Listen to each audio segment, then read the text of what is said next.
ବନ୍ଧୁମାନେ ପବିତ୍ର ରାକ୍ଷୀ ପୂର୍ଣ୍ଣିମା ଉପଲକ୍ଷେ ଆପଣମାନଙ୍କୁ ସମସ୍ତଙ୍କୁ ମୋର ହାର୍ଦ୍ଦିକ ଶୁଭେଚ୍ଛା ଏବଂ ଶୁଭକାମନା। ବନ୍ଧୁମାନେ ଆଜିର ଏ ଭିଡ଼ିଓଟି ମେଷ ରାଶିର ବ୍ୟକ୍ତିବିଶେଷମାନଙ୍କର ଜୀବନ ବହୁତ ଭଲ ଅଟେ। କାରଣ ଆପଣଙ୍କ ଜୀବନରେ ମଧ୍ୟ କିଛି ଖାସ୍ ଘଟଣା ଘଟିବାକୁ ଯାଉଛି, ଯାହାକୁ ଏହି ରାକ୍ଷୀ ପୂର୍ଣ୍ଣିମା ପରଠାରୁ ଆପଣ ନିଜ ଜୀବନରେ କିଛି ଚମତ୍କାର ଦେଖିବାକୁ ପାଇବେ।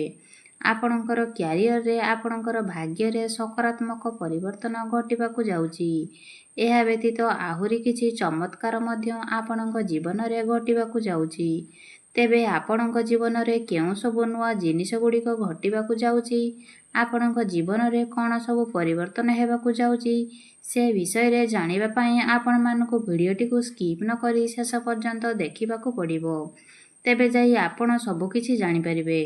ତେବେ ବନ୍ଧୁମାନେ ଆପଣଙ୍କର ଯେଉଁ ପାରିବାରିକ ସମସ୍ୟା ଲାଗି ରହୁଥିଲା, ଆର୍ଥିକ ସମସ୍ୟା ଲାଗି ରହୁଥିଲା, କ୍ୟାରିୟରରେ ଆପଣଙ୍କୁ ବାରମ୍ବାର ଅସଫଳତା ମିଳୁଥିଲା, ପ୍ରତ୍ୟେକ କ୍ଷେତ୍ରରେ କିଛି ନା କିଛି ପରିବର୍ତ୍ତନ ହେବାକୁ ଯାଉଛି, ତ ବନ୍ଧୁମାନେ ଆପଣଙ୍କ ଜୀବନରେ ଏଥିପାଇଁ ଏସବୁ ପରିବର୍ତ୍ତନ ହେବାକୁ ଯାଉଛି କାରଣ କିଛି ପ୍ରମୁଖ ଗ୍ରହ ନିଜର ରାଶି ପରିବର୍ତ୍ତନ କରିବାକୁ ଯାଉଛନ୍ତି ଏବଂ ଏହାର ପ୍ରଭାବରେ ହିଁ ଆପଣଙ୍କ ଜୀବନରେ କିଛି ସକାରାତ୍ମକ ଏବଂ ନକାରାତ୍ମକ ପ୍ରଭାବ ପଡ଼ିବାକୁ ଯାଉଛି। ତ ଏହି ରାକ୍ଷୀ ପୂର୍ଣ୍ଣିମା ଠାରୁ ଆପଣଙ୍କ ଜୀବନରେ କେଉଁ ସବୁ ଶୁଭ ଘଟଣା ଘଟିବାକୁ ଯାଉଛି ଏବଂ କ'ଣ ସବୁ ଖରାପ ହେବାକୁ ଯାଉଛି, ସେ ବିଷୟରେ ଆଜିର ଏ ଭିଡ଼ିଓରେ ଆମେମାନେ ଜାଣିବା। ଏହା ବ୍ୟତୀତ ଆପଣମାନଙ୍କର ସ୍ୱାସ୍ଥ୍ୟ, ଶିକ୍ଷା, ପ୍ରେମ ଜୀବନ, ବୈବାହିକ ଜୀବନ, ଭାଗ୍ୟ, କ୍ୟାରିୟର ଏବଂ ବେପାର ବାଣିଜ୍ୟର ସ୍ଥିତି ମଧ୍ୟ କିପରି ରହିବ, ସେ ବିଷୟରେ ଆଜିର ଏ ଭିଡ଼ିଓରେ ଆମେମାନେ ବିସ୍ତାର ଭାବରେ ଜାଣିବା। ସେଥିପାଇଁ ଆପଣମାନେ ଭିଡ଼ିଓଟିକୁ ସ୍କିପ୍ ନ କରି ଶେଷ ପର୍ଯ୍ୟନ୍ତ ନିଶ୍ଚୟ ଦେଖନ୍ତୁ ଏବଂ ଭିଡ଼ିଓଟିକୁ ଲାଇକ୍ କରି ଚ୍ୟାନେଲଟିକୁ ସବସ୍କ୍ରାଇବ୍ କରିଦିଅନ୍ତୁ। ପ୍ରଥମେ ଆସନ୍ତୁ ଦେଖିନେବା ଗ୍ରହମାନଙ୍କର ସ୍ଥିତି ଏବଂ ଅବସ୍ଥିତି କିପରି ରହିଛି। ତେବେ ଆପଣଙ୍କ କୁଣ୍ଡଳୀରେ ବିରାଜମାନ ଅଛନ୍ତି ଶୁକ୍ର ଏବଂ ଗୁରୁ, ଚତୁର୍ଥ ଭାବରେ ବିରାଜମାନ ଅଛନ୍ତି ବୁଧ ଏବଂ ସୂର୍ଯ୍ୟ, ପଞ୍ଚମ ଭାବରେ ବିରାଜମାନ ଅଛନ୍ତି କେତୁ, ଷଷ୍ଠ ଭାବରେ ବିରାଜମାନ ଅଛନ୍ତି ମଙ୍ଗଳ, ଏକାଦଶ ଭାବରେ ବିରାଜମାନ ଅଛନ୍ତି ରାହୁ ଏବଂ ଆପଣଙ୍କର ଦ୍ୱାଦଶ ଭାବରେ ବିରାଜମାନ ଅଛନ୍ତି ଶନି। ତ ସର୍ବପ୍ରଥମେ ଆସନ୍ତୁ ଜାଣିନେବା ଆପଣଙ୍କର ସ୍ୱାସ୍ଥ୍ୟ କିପରି ରହିବ। ତେବେ ବନ୍ଧୁମାନେ କୁଣ୍ଡଳୀରେ ପ୍ରଥମ ଭାବଟି ହୋଇଥାଏ ଆପଣଙ୍କର ସ୍ୱାସ୍ଥ୍ୟର ଭାବ, ଇମ୍ୟୁନିଟି ସିଷ୍ଟମର ଭାବ ଏବଂ ଆପଣଙ୍କ ପ୍ରଥମ ଭାବର ଅଧିପତି ହେଉଛନ୍ତି ମଙ୍ଗଳ। ମଙ୍ଗଳ ଆପଣଙ୍କର ଷଷ୍ଠ ଭାବରେ ବିରାଜମାନ ଅଛନ୍ତି। ତେବେ ବନ୍ଧୁମାନେ ଷଷ୍ଠ ଭାବଟିକୁ କୁଣ୍ଡଳୀରେ ଭଲ ବୋଲି ମାନାଯାଇଥାଏ କାରଣ ଷଷ୍ଠ ଭାବଟି ହୋଇଥାଏ ରୋଗ, ରଣ ଏବଂ ଶତ୍ରୁର ଭାବ। ସେ ଷଷ୍ଠ ଭାବର ମଙ୍ଗଳ ଏବଂ ବୁଧଙ୍କର ଦେଖାଦେବେ। ଯେତେବେଳେ ବି ରାଶି ସ୍ୱାମୀ ଷଷ୍ଠ ଏବଂ ଅଷ୍ଟମ ଏବଂ ଦ୍ୱାଦଶ ଭାବରେ ଗୋଚର କରିଥାନ୍ତି, ସେତେବେଳେ ଇମ୍ୟୁନିଟି ସିଷ୍ଟମ ଡାଉନ୍ ହୋଇଥାଏ ଏବଂ ଆପଣ ଯଦି କେଉଁଆଡ଼େ ଟ୍ରାଭେଲିଂରେ ଯାଉଛନ୍ତି, ଯେ ପର୍ଯ୍ୟନ୍ତ ମଙ୍ଗଳ ଆପଣଙ୍କର ଷଷ୍ଠ ଭାବରେ ଅଛନ୍ତି, ସେ ପର୍ଯ୍ୟନ୍ତ ଆପଣ ଆପଣଙ୍କର ସ୍ୱାସ୍ଥ୍ୟରେ ବିଶେଷ ଧ୍ୟାନ ରଖନ୍ତୁ। ବିଶେଷ କରି ଆପଣ ଆପଣଙ୍କ ଖାଦ୍ୟପେୟ ପ୍ରତି ଧ୍ୟାନ ରଖନ୍ତୁ। ବାହାରର ଖାଦ୍ୟକୁ ଆପଣ ଆଭଏଡ୍ କରନ୍ତୁ। ଏହି ସମୟରେ ଯେହେତୁ ଆପଣଙ୍କର ଇମ୍ୟୁନିଟି ସିଷ୍ଟମ ଟିକେ ଡାଉନ୍ ହେବ, ତେଣୁ ଥଣ୍ଡା, କାଶ, ଜ୍ୱର ଏଭଳି ସମସ୍ୟା ଆପଣଙ୍କୁ ଦେଖାଦେଇପାରେ। ଏବେ ଆସନ୍ତୁ ଜାଣିବା ଆପଣଙ୍କ ଶିକ୍ଷା କ୍ଷେତ୍ର କିପରି ରହିବ।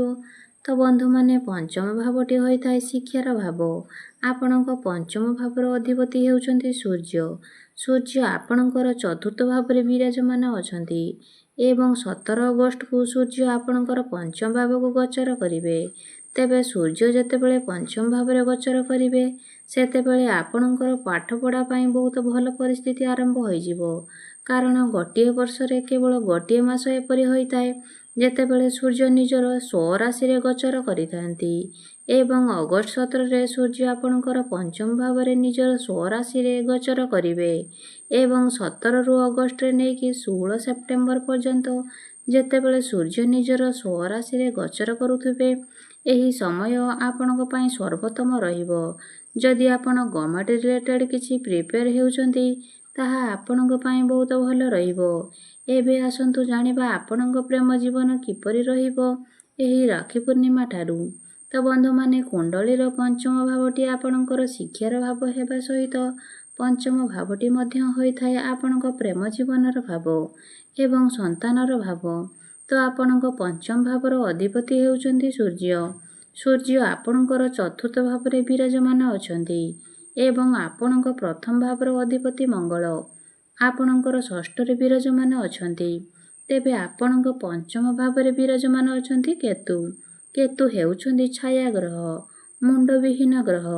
ତ ଆପଣଙ୍କର ପାର୍ଟନରଙ୍କ ପାଇଁ ଯେତେ ଯାହା କଲେ ମଧ୍ୟ ଆପଣ ସେଥିରେ ସନ୍ତୁଷ୍ଟ ହୋଇପାରିବେ ନାହିଁ। ଆପଣଙ୍କର ପାର୍ଟନର ଆପଣଙ୍କ ମଧ୍ୟରେ କିଛି ନା କିଛି କମି ବାହାର କରିବାକୁ ଲାଗିବେ। କିନ୍ତୁ ସୂର୍ଯ୍ୟ ଯେତେବେଳେ ଆପଣଙ୍କର ପଞ୍ଚମ ଭାବରେ ଗୋଚର କରିବେ, ସେ ଆପଣଙ୍କର ପ୍ରେମ ଜୀବନକୁ ଭଲ ବନାଇବା ପାଇଁ ଚେଷ୍ଟା କରିବେ।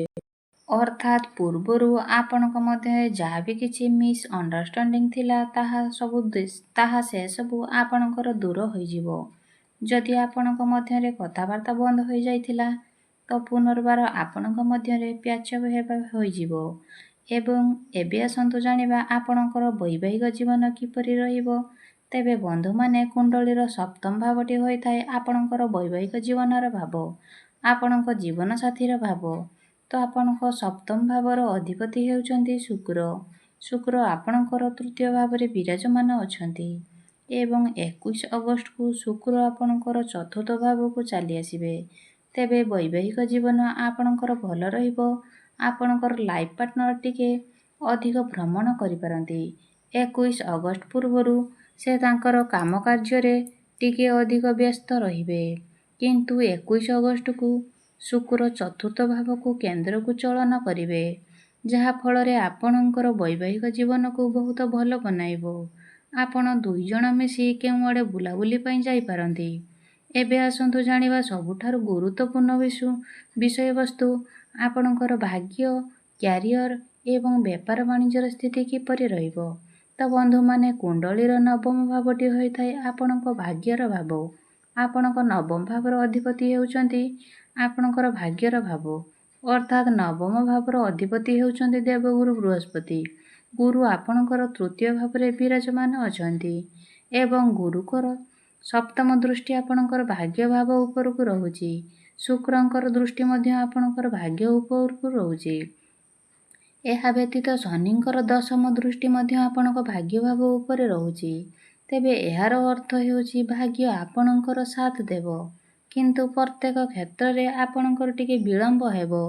କାରଣ ଗୁରୁ ଏବଂ ଶୁକ୍ରଙ୍କର ଦୃଷ୍ଟି ଆପଣଙ୍କର ଭାଗ୍ୟ ଭାବରେ ରହୁଥିବା ହେତୁ କାର୍ଯ୍ୟରେ ଆପଣଙ୍କୁ ସଫଳତା ମିଳିବ। କିନ୍ତୁ ଶନିଙ୍କର ଦୃଷ୍ଟି ଯେହେତୁ ଆପଣଙ୍କର ଭାଗ୍ୟ ଭାବ ଉପରକୁ ରହୁଛି, ତେଣୁ ପ୍ରତ୍ୟେକ କ୍ଷେତ୍ରରେ ବିଳମ୍ବ ମଧ୍ୟ ଦେଖାଦେବ।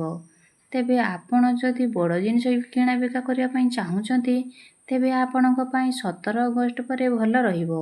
ଯେତେବେଳେ ସୂର୍ଯ୍ୟ ନିଜର ସ୍ୱରାଶିରେ ଗୋଚର କରିବେ, ସେତେବେଳେ ଆପଣଙ୍କୁ ଆପଣଙ୍କ ଭାଗ୍ୟର ଅଧିକ ସାଥ ମିଳିବ। ଅର୍ଥାତ୍ 17 ଅଗଷ୍ଟ ପରେ ଆପଣ ଯାହା ଚାହୁଁଛନ୍ତି ତାହା କରିପାରିବେ। ଏବେ ଆସନ୍ତୁ ଜାଣିବା ଆପଣଙ୍କ କ୍ୟାରିୟର କିପରି ରହିବ। ବନ୍ଧୁମାନେ, କୁଣ୍ଡଳୀର ଦଶମ ଭାବଟି ହୋଇଥାଏ ଆପଣଙ୍କର କ୍ୟାରିୟରର ଭାବ, କାର୍ଯ୍ୟକ୍ଷେତ୍ରର ଭାବ। ଆପଣଙ୍କ ଦଶମ ଭାବର ଅଧିପତି ହେଉଛନ୍ତି ଶନି। ଶନି ଆପଣଙ୍କର ଦ୍ୱାଦଶ ଭାବରେ ଗୋଚର କରୁଛନ୍ତି। ସୂର୍ଯ୍ୟଙ୍କର ଦୃଷ୍ଟି ମଧ୍ୟ ଆପଣଙ୍କ ଦଶମ ଭାବ ଉପରେ ରହୁଛି, ଯାହାଫଳରେ ଆପଣଙ୍କ ମଧ୍ୟରେ ଟିକେ ଆଟିଚ୍ୟୁଡ୍ ଦେଖାଦେବ। ବୁଧ ଏବଂ ଶୁକ୍ରଙ୍କର ଦୃଷ୍ଟି ମଧ୍ୟ ଆପଣଙ୍କର ଦଶମ ଭାବ ଉପରେ ରହିବ। ତ 21 ଅଗଷ୍ଟ ପରେ ଯେତେବେଳେ ଶୁକ୍ର ଆପଣଙ୍କର ଚତୁର୍ଥ ଭାବକୁ ଚାଲି ଆସିବେ ଏବଂ ଶୁକ୍ରଙ୍କର ଦୃଷ୍ଟି ଆପଣଙ୍କର ଦଶମ ଭାବ ଉପରେ ରହିବ, ସେତେବେଳେ ଶୁକ୍ର ଆପଣଙ୍କୁ ଶାନ୍ତ ବନାଇ ଦେବେ। ଆପଣଙ୍କର କ୍ୟାରିୟରରେ ବେଟରମେଣ୍ଟ ଆସିବ। କିନ୍ତୁ ଯେପର୍ଯ୍ୟନ୍ତ ସୂର୍ଯ୍ୟଙ୍କର ଦୃଷ୍ଟି ଆପଣଙ୍କର ଦଶମ ଭାବ ଉପରକୁ ରହୁଛି, ସେ ପର୍ଯ୍ୟନ୍ତ ଆପଣ ନିଜ ଇଚ୍ଛା ଅନୁସାରେ। ଏହା ବ୍ୟତୀତ ଆପଣଙ୍କର ଶନି 7.5 ମଧ୍ୟ ଚାଲିଛି। ତେଣୁ ତରବରିଆ ଭାବରେ ଆପଣ କିଛି ଡିସିସନ୍ ନିଅନ୍ତି କିମ୍ବା କୌଣସି କାମ କରନ୍ତି, ତେବେ ଆପଣ ହିଁ ଅସୁବିଧାରେ ପଡ଼ିବେ। ବୃହସ୍ପତିଙ୍କର ଦୃଷ୍ଟି ଆପଣଙ୍କର ଏକାଦଶ ଭାବ ଉପରେ ରହୁଛି। ତେଣୁ ଯଦି ଆପଣ ନିଜ ଆଡ଼ୁ ଟିକେ ଚେଷ୍ଟା କରନ୍ତି, ତ 17 ଅଗଷ୍ଟ ପରେ ଆପଣଙ୍କୁ ଆପଣଙ୍କର କାର୍ଯ୍ୟକ୍ଷେତ୍ରରେ ଏକ ସକାରାତ୍ମକ ପରିବର୍ତ୍ତନ ଦେଖିବାକୁ ମିଳିବ। ଏବେ ଆସନ୍ତୁ ଜାଣିବା ଆପଣଙ୍କର ବେପାର ବାଣିଜ୍ୟ କିପରି ରହିବ ଏହି ଅଗଷ୍ଟ 2025ରେ। ବିଜନେସ୍ ଆପଣଙ୍କର ଅଗଷ୍ଟ ମାସରେ ବହୁତ ଭଲ ରହିବ। କାରଣ ଶୁକ୍ର ଆପଣଙ୍କର କେନ୍ଦ୍ରକୁ ଆସିଯିବେ। ତେବେ ଶନି ଆପଣଙ୍କର ଦ୍ୱାଦଶ ଭାବରେ ଥିବା ହେତୁ ବେପାର ବାଣିଜ୍ୟ କ୍ଷେତ୍ରରେ ଆପଣଙ୍କର ଟିକେ ଅଧିକ ଖର୍ଚ୍ଚ ହେବ। ଆପଣ ଯେତିକି ଲାଭ ପାଇବେ ସେତିକି ଆପଣଙ୍କର ଖର୍ଚ୍ଚ ମଧ୍ୟ ହେଇଯିବ।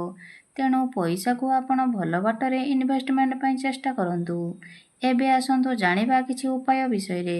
ଯେଉଁ ଉପାୟ ଗୁଡ଼ିକ କରିବା ଦ୍ୱାରା ଆପଣଙ୍କୁ ଅଧିକ ମାତ୍ରାରେ ଶୁଭ ଫଳ ପ୍ରାପ୍ତି ହେବ ଏବଂ ଯେଉଁ ସବୁ ଅଶୁଭତ୍ୱ ରହୁଛି ଅଶୁଭତ୍ୱ ମଧ୍ୟ ଖଣ୍ଡନ ହୋଇଯିବ। ସେଥିପାଇଁ ପ୍ରତ୍ୟେକ ଦିନ ଆପଣ ହନୁମାନ ଚାଳିଶାର ପାଠ କରନ୍ତୁ ଏବଂ ଯେ ପର୍ଯ୍ୟନ୍ତ ଆପଣଙ୍କ ରାଶିରେ ଶନି ସାଢ଼େ ଚାଲିଛି ସେ ପର୍ଯ୍ୟନ୍ତ ପ୍ରତ୍ୟେକ ଦିନ ଆପଣ ଶନିଙ୍କର ବୀଜ ମନ୍ତ୍ର 108 ଥର ଜପ କରନ୍ତୁ। ପ୍ରତ୍ୟେକ ଦିନ ଆପଣ ସୂର୍ଯ୍ୟଙ୍କୁ ଜଳାର୍ଘ୍ୟ ଅର୍ପଣ କରନ୍ତୁ।